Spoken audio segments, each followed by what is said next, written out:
Hello everyone, welcome to my channel ComScholar.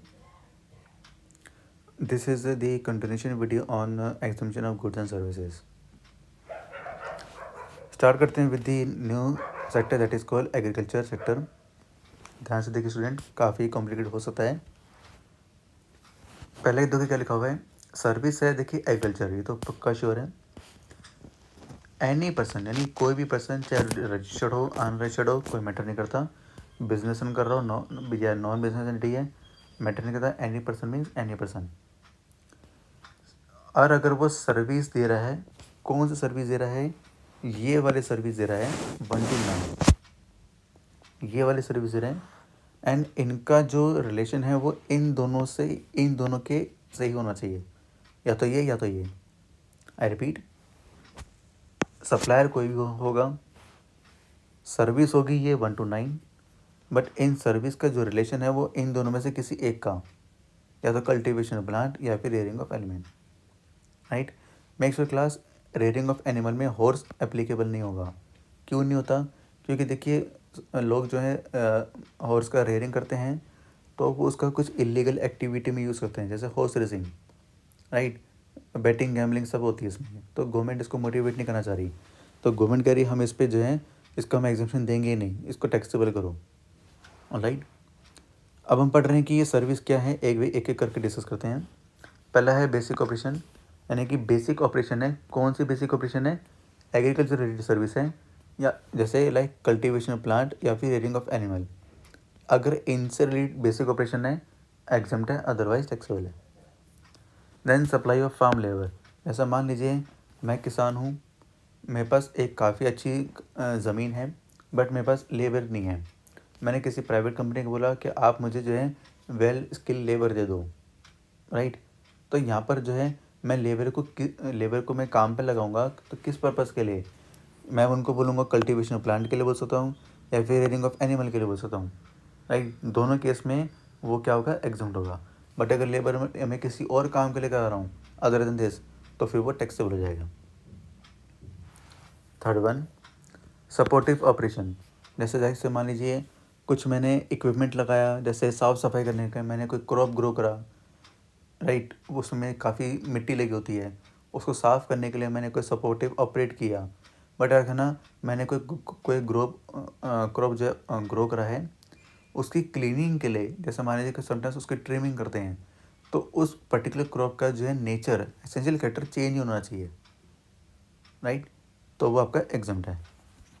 Then renting of agro machine और land, मैंने कोई machine ली है, rent पे ली है, या फिर मैंने कोई ज़मीन ले ली, रेंट पे ले ली, और उनका मैं इस्तेमाल किस में कर रहा हूँ, या तो कल्टीवेशन ऑफ प्लांट में या फिर रेयरिंग ऑफ एनिमल में। तो फिर दोनों केसेस में आपकी वो सर्विस जो है, वो रेंटिंग की सर्विस जो है वो एग्जम्प्ट हो जाएगी। देन एग्रीकल्चर प्रोड्यूस का मैं क्या कर रहा हूँ, packing, loading, unloading, storage, PLS, packing, loading, storage of agriculture produce है, और इन दोनों से रिलेटेड है, तब तो आपका ये सर्विस जो है एग्जम्प्ट है।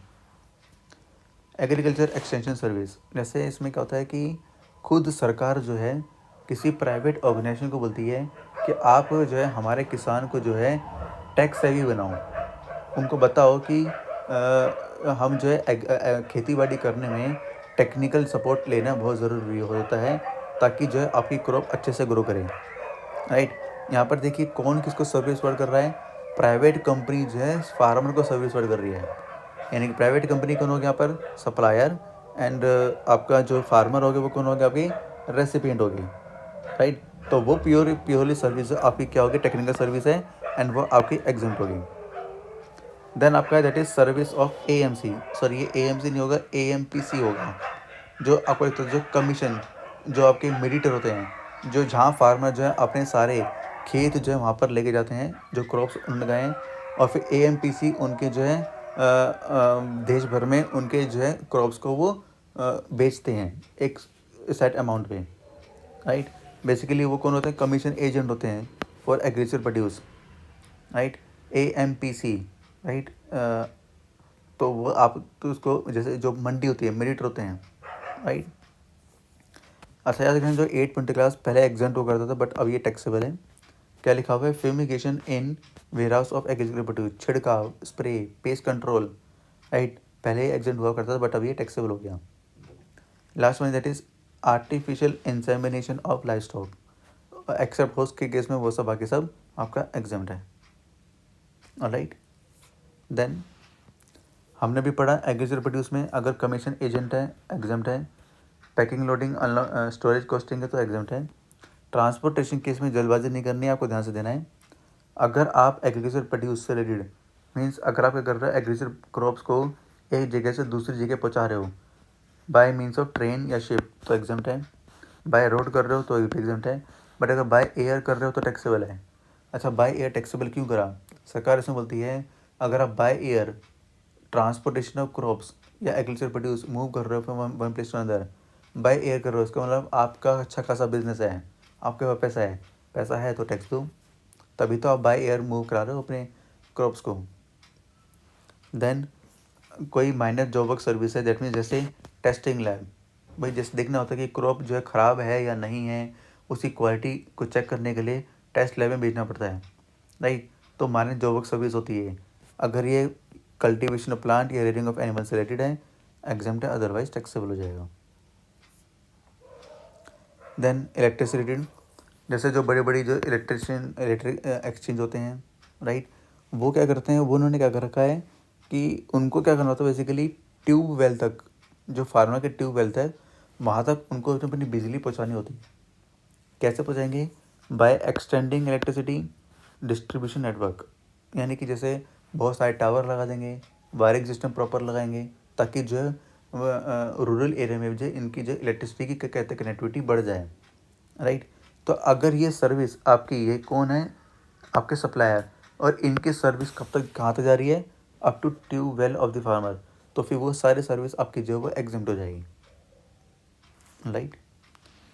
Then ready to tea coffee, याद रखना क्लास, ब्लैक टी हो, ग्रीन टी हो, वाइट टी हो, कॉफ़ी हो, these are not treated as agriculture produce, यानी कि इसको एग्रीकल्चर प्रोड्यूस माना ही नहीं गया, तो फिर इससे रिलेटेड जो भी सर्विस होगी वो क्या होगी, आपकी टैक्सेबल हो जाएगी। एग्रीकल्चर प्रोड्यूस बोलते हैं बेसिक इसके हुए green leaves of tea, coffee beans, whole pulses, grain, rajma, ये सब क्या है आपके agriculture produce, right. So class this topic we have also covered, that is agriculture related services. अब पढ़ते हैं क्लास हम, that is called transportation of passenger. याद रखना क्लास, हम पढ़ रहे हैं ट्रांसपोर्टेशन ऑफ पैसेंजर, यानी कि पैसेंजर एक जगह से दूसरी जगह खुद मूव कर रहे हैं, राइट। तो इसमें देखिए जो हम बात कर रहे हैं पहले, एयरक्राफ्ट ऑपरेटिंग कंपनी, यानी कि जो जैसे जेट एयरवेज हो गया, ठीक है, इंडिगो हो गया, ये सब कौन आपके एयरक्राफ्ट ऑपरेटिंग कंपनी है। ये किसको सर्विस प्रोवाइड कर रहे हैं, सेंट्रल गवर्नमेंट को दे रहे हैं, अंडर विच स्कीम, अंडर उड़ान स्कीम। ये उड़ान स्कीम क्या होती है, बेसिकली ये सेंट्रल गवर्नमेंट जो है एक स्कीम चला रही है ताकि जो है वायबिलिटी गैप जो है वो कम हो जाए। जैसे मान लीजिए इंडिया के कुछ पार्ट ऐसे हैं जो कि बहुत ज़्यादा अंडर डेवलप्ड है। जैसे अगर बात कर रहे हैं नॉर्थ ईस्टर्न स्टेट्स, कोई भी आप स्टेट उठा लो वो ज़्यादा डेवलप नहीं हुआ, वहाँ पर टैक्स रेवेन्यू बहुत कम आता है क्योंकि वो स्टेट इतना ऊपर नहीं उठ पाया ड्यू टू सम हैनी, उनकी हिस्ट्री ऐसी होती है कि वो उठ ही नहीं पाते, राइट। तो मान लीजिए जैसे अगर किसी एयरक्राफ्ट कंपनी को, राइट, अगर मान लीजिए वो जा रहा है सपोज़ फ्रॉम दिल्ली टू, मान लीजिए मैं जा रहा हूँ सपोज़ टू सिक्किम, मैं सिर्फ एग्जाम्पल ले रहा हूँ, दिल्ली टू सिक्किम। अब मान लीजिए इसमें मान लीजिए कोई एयरक्राफ्ट अगर जाएगा तो उसकी मैक्सिमम कैपेसिटी सपोज़ 500 है सपोज़, और एयरक्राफ्ट कंपनी का कहना है कि यहाँ पर तो बहुत लोग कम लोग जाते हैं, और ये बोलते हैं कि एटलीस्ट अगर 250 लोग अगर हमारे एक एयरक्राफ्ट कंपनी को यूज़ करके जाते हैं फ्रॉम दिल्ली टू सिक्किम 250, तो यहाँ तक तो इनका क्या होता है, ब्रेक इवन कॉस्ट होता है, ब्रेक इवन लेवल होता है, यानी यहाँ तक क्या होता है, अगर 250 पैसेंजर जाते हैं तो हमारे सारी कॉस्ट जो है कवर हो जाएगी, राइट। अगर मान लीजिए और तो इसलिए गवर्नमेंट बोलती है अगर मान लीजिए सिर्फ और सिर्फ 100 लोग जा रहे हैं तो इसका जो गैप फिल करने के लिए गवर्नमेंट करती है, गवर्नमेंट खुद उनको फंड देती है, गवर्नमेंट क्या करती है मीन्स सॉरी उनको पैसे देती है, तो यहाँ पर ये कौन है आपके सप्लायर, ये कौन हो गए सेंट्रल गवर्नमेंट, यानी कि एयरक्राफ्ट कंपनी सेंट्रल गवर्नमेंट को जो है सर्विस दे रही है अंडर दिस स्कीम। ऑब्जेक्टिव के that is to fulfil the viability gap, यानी कि गैप फिल करने के लिए, ताकि लोग जो है दिल्ली से ज़्यादा लोग जो यहाँ पर जो है सिक्किम में जाएँ, सिक्किम में अपना बिजनेस सेटअप करें, एंटरप्रेन्योरशिप करें या जॉब करें या खेती बाड़ी करें, कुछ भी करें, लेकिन अपने उस पर्टिकुलर स्टेट को ऊपर उठाएं, राइट। इसको दूसरा नाम भी बोलते हैं, that is called regional connectivity scheme.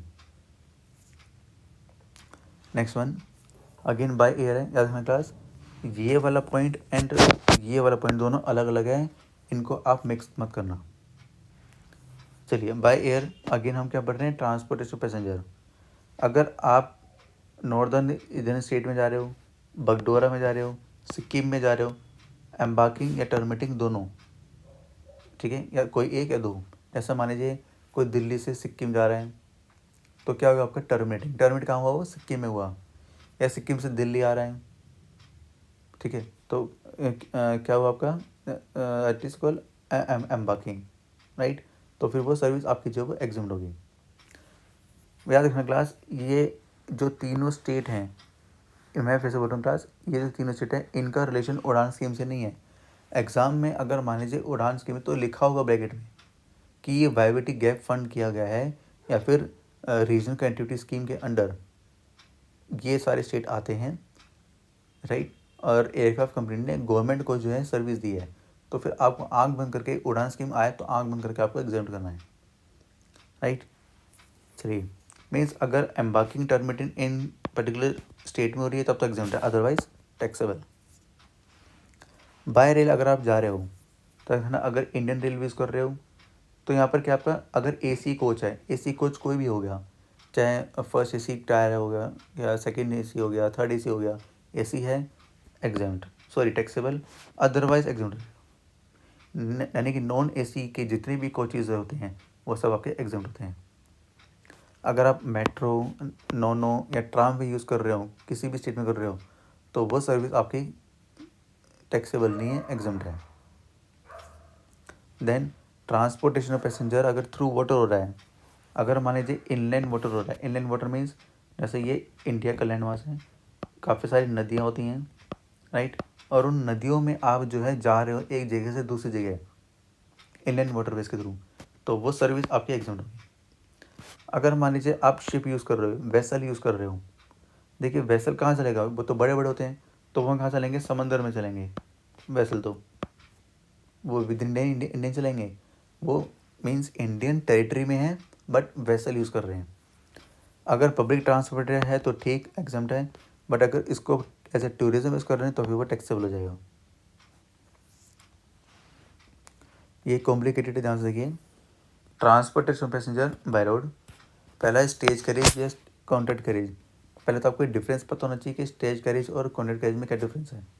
Stage carriage का मतलब है अगर आप कोई ट्रांसपोर्ट मीन यूज़ कर रहे हो तो उस केस में जो ड्राइवर है और आपके बीच में कोई कॉन्टैक्ट नहीं है, राइट। आपने बस मान लीजिए कहीं बीच रास्ते में जा रहे हो, आपने जो किसी ड्राइवर को डायरेक्ट अप्रोच करा और बोला मुझे यहाँ जाना है, तो आपको वहाँ पर जाएगा डेस्टिनेशन तक और फिर पैसे ले लेगा, राइट। बट कोई प्री डिटरमाइन कोई पहले से कुछ कोई कॉन्टैक्ट नहीं है, राइट।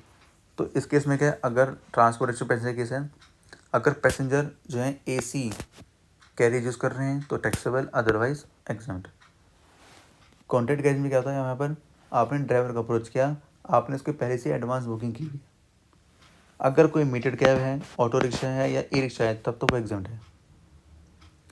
कोई रेडियो टैक्सी यूज़ कर रहे हो, चाहे एसी हो नॉन एसी हो, दोनों केस में वो टैक्सेबल होगा। बट इनके अलावा कोई और अदर व्हीकल देख रहे हो तो फिर देखना होगा एसी है नॉन एसी है, एसी है तो टैक्सेबल, नॉन एसी है तो जल्दबाजी नहीं करना, देखना है किस पर्पज़ के लिए यूज़ कर रहे हो। अगर टूरिज्म है तो taxable, otherwise exempt, right. So this is the that is the transportation of passenger.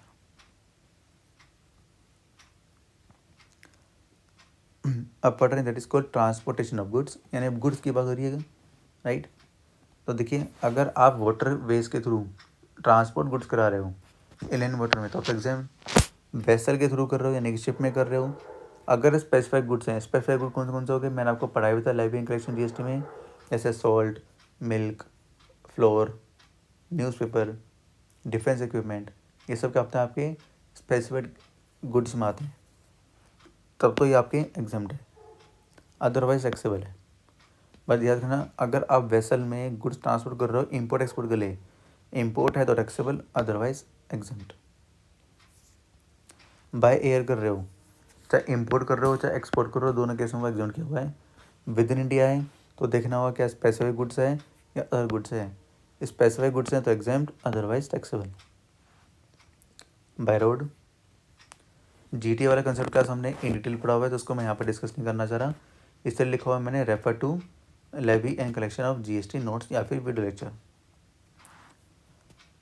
अगर आप कोरियर एजेंसी के थ्रू कर रहे हो एग्जाम्ट है, अदर मोड कर रहे हो तो फिर एग्जाम्ट है। कोरियर एजेंसी के थ्रू अच्छा देखना, कोरियर एजेंसी में आपकी दो टाइप की होती है, या तो जैसे अगर आप Indian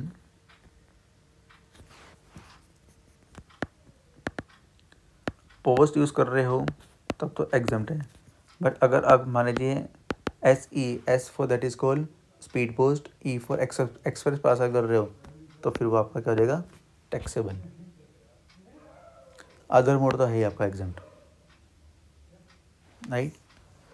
so in this we have covered transportation of goods and the agriculture. Rest we will do later on. Thank you.